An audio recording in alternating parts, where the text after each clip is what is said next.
I don't know if any of you have heard of the story behind Caster Semenya. She's a 800-meter runner. She won the World Championship by a long shot. She set a new record, and it was kind of a really big deal considering that she was a newcomer to the sport, and so she hit a lot of criticism.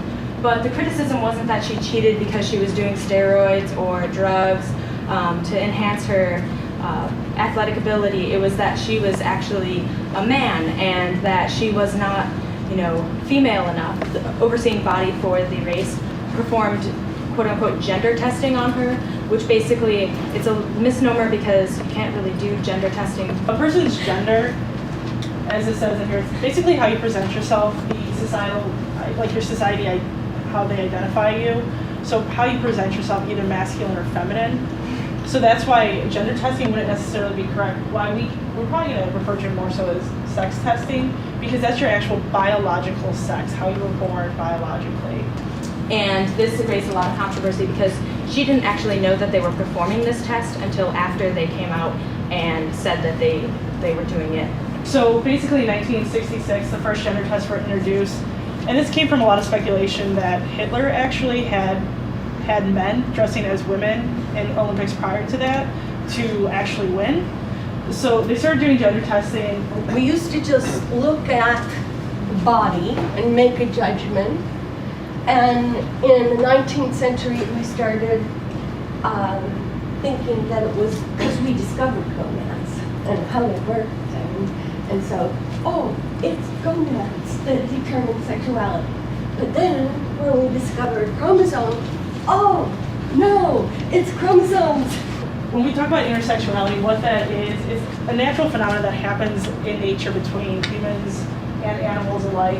And what that basically is that the species will have male and female sexual characteristics to them. 1 in every 2,000 people have some degree of intersexuality.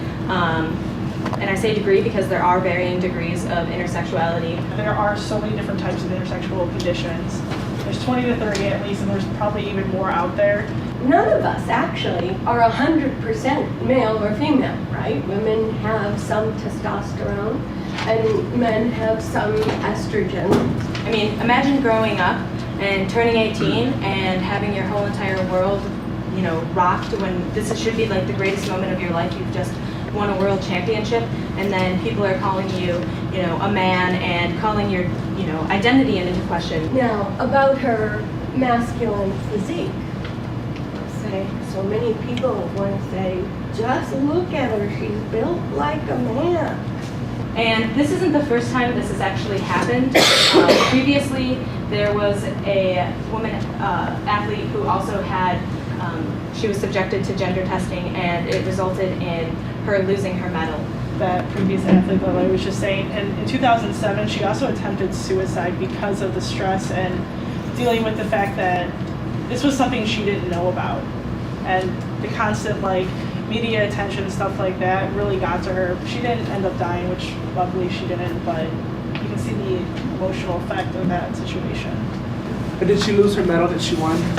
They decided to let her keep the medal. Okay, so they realized they would be sued, and rather than take that risk, it has been determined that she will be able to compete still in South Africa. That has been one decision. We will never know the actual results of the gender testing.